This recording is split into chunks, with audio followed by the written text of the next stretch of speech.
वंदे मातरम। नमस्कार, जय श्री राम।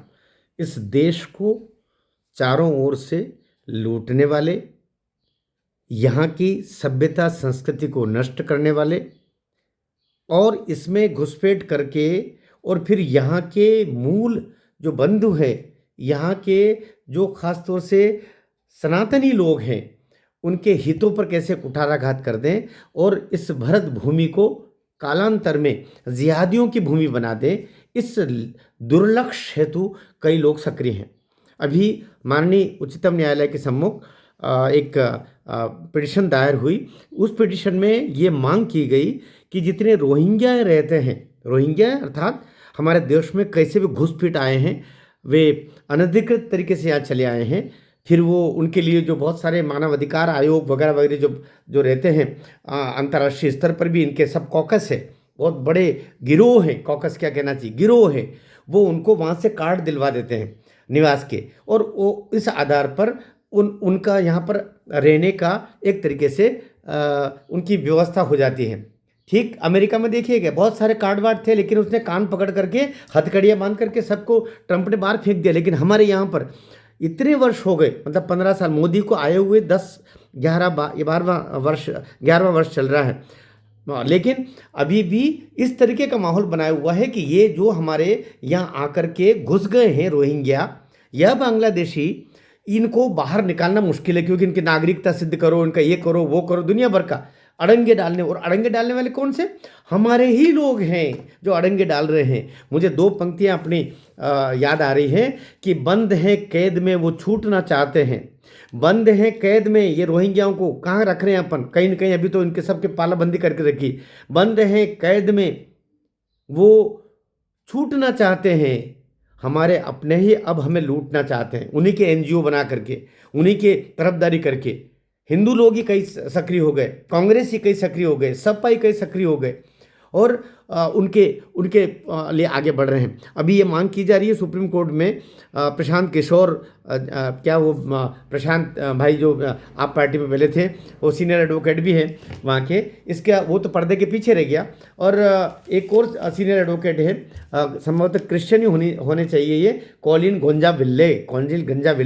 इन्होंने ये मानवाधिकार रोहिंग्या पहल के नाम से एक संस्था बनू करके उसके वकील बन के, और उसके पर्दे के पीछे तो बहुत सारे अंतर्राष्ट्रीय शक्तियाँ होंगी, सभी जिहादी लोग होंगे, लेकिन उनका सुप्रीम कोर्ट में जाकर के मांग की कि ये जितने रोहिंग्या हैं, इनके बच्चे हुए हैं, इनके बच्चों के लिए चिकित्सा की व्यवस्था की जाए, अर्थात इनके लिए आयुष्मान कार्ड और जितनी सरकार की जो सुविधाएं हैं वो उनको प्राप्त हो, साथ ही उनको स्कूलों में प्रवेश मिले।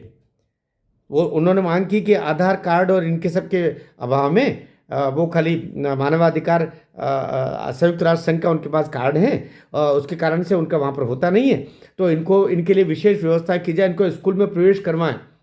और मांग ये भी की जा रही है कि हायर सेकेंडरी कॉलेज और सब होकर के, और इनको चिकित्सा सुविधा प्रदान की जाए सरकार की तरफ से, इनके लिए शिक्षा व्यवस्था पूरी की जाए, और यही आगे चल के कहेंगे अब इनको नौकरी भी दी जाए।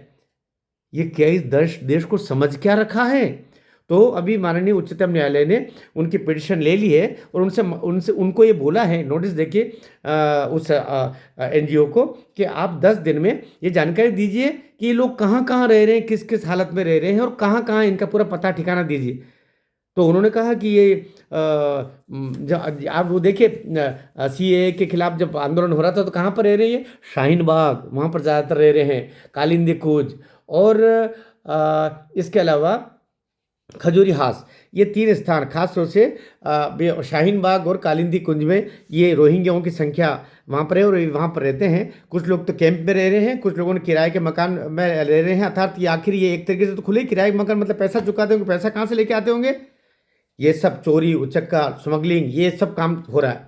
कुल मिला के देश की सुरक्षा व्यवस्था को खतरे में डाल करके और इन लोगों को यहाँ पर रखा जा रहा है। यही बात ट्रंप ने अभी की थी कि हमारे अमेरिका के लिए संयुक्त राष्ट्र हमारा जो यूनाइटेड स्टेट्स ऑफ अमेरिका है, संयुक्त राष्ट्र अमेरिका, उसके लिए ये खतरे बन गए हैं, ये अपराधी लोग हैं और उनको सबको हथकड़ियाँ लगा लगा के, चाहे वो भारतीय हो, चाहे वो कनाडाई हो, दुनिया भर के जितने भी देशों के लोग आए थे, उन सबको भी उनको हवाई जहाज़ों में जा करके वहाँ जा करके उनको धकेल के आ गए। हमारे यहाँ भी अभी अमृतसर में वहाँ से आकर के छोड़ के गए ना, और अभी और भी छोड़ने वाले। तो कुल मिलाकर के जब अमेरिका कर सकता है तो भारत क्यों नहीं कर सकता? भारत कौन से मानवाधिकार की दुहाई देकर के बैठा हुआ है? बहुत करोड़पति है, बहुत अरबपति है, चारों ओर से सोने की अशर्फियाँ यहाँ पर फैली हुई है, जिनके कारण से रोका जा रहा है। संविधान में कहीं ऐसी व्यवस्था नहीं, मानवाधिकार गया चूल्हे में। मोदी सरकार तुरंत इस पर कार्रवाई करे। और अभी भी सुप्रीम कोर्ट में जो उनसे नोटिस दिया है, सुप्रीम कोर्ट को भी और हाई कोर्ट को के माध्यम सुप्रीम कोर्ट ने दिया है केंद्र सरकार को और दिल्ली राज्य सरकार को कि इनके लिए क्या करें, तो तुरंत ये कहें कि हम इनको निकाल रहे हैं। इन पर सरकार ने कहा कि आप 15-15 साल से 20-20 साल से उनको लेके बैठे हुए हो, इनको भेजते क्यों नहीं? अर्थात सुप्रीम कोर्ट स्वयं संज्ञान लेकर के इनको भेजने के लिए बोल रही है और सरकार इनको रोकना चाहती है। पश्चिम बंगाल में और दिल्ली में खास तौर से हो रहा है, और जितने हैं ज़्यादातर पश्चिम बंगाल और दिल्ली में छुपे हुए, इनको निकाला जाए और जा करके धकेल करके वहाँ पर आएँ। ये जो भाई खान साहब अभी बांग्लादेश में तूफान मचाए हुए हैं, वो सब जा करके उसके वहाँ पर आंगन में डाल करके आएँ, और इधर भी जितने भी रोहिंग्या आए हैं इनको भी बर्मा की सीमा के अंदर डाल करके आए। हमारी जिम्मेदारी नहीं, ये आपकी जिम्मेदारी। यहाँ न उनको शिक्षा, न उनको कोई मानवाधिकार नहीं, ये सब राक्षस पल रहे हैं। इसलिए खबरदार, आपसे भी मेरा निवेदन है, नीचे टिप्पणी में आप लिखिएगा, ताकि हमारी बात ये लाखों लोगों से होती हुई कहीं न कहीं सुप्रीम कोर्ट तक जाए, केंद्र सरकार तक जाए, राज्य सरकार दिल्ली तक जाए, और देश में ये बात जाए कि इनको हर कीमत पर जल्दी निकाला जाना चाहिए। इसके लिए कानून बनाना पड़े, कानून का पालन करना पड़े, या धक्के देकर निकालना पड़े। रोहिंग्याओं के लिए यहाँ कोई स्थान नहीं है, बांग्लादेशियों के लिए यहाँ कोई स्थान नहीं है। स्थान है तो जो जिस तरीके से आपको पता कि ये जब सीएए के जो आंदोलन, ये शाहीन बाग और वहाँ क्यों नहीं, क्योंकि यही लोग थे जो उस आंदोलन को हिंसक बना रहे थे। इसलिए इनका इलाज किया जाना चाहिए। भारत सरकार, मोदी जी, अमित शाह जी, आपसे प्रार्थना है, साथ ही सभी सरकारों से आग्रह है कि सुप्रीम कोर्ट ने स्वयं संज्ञान लिया है, लिहाजा त्वरित कार्रवाई करके इनको निकाल बाहर किया जाए यहाँ से। भारत माता की जय।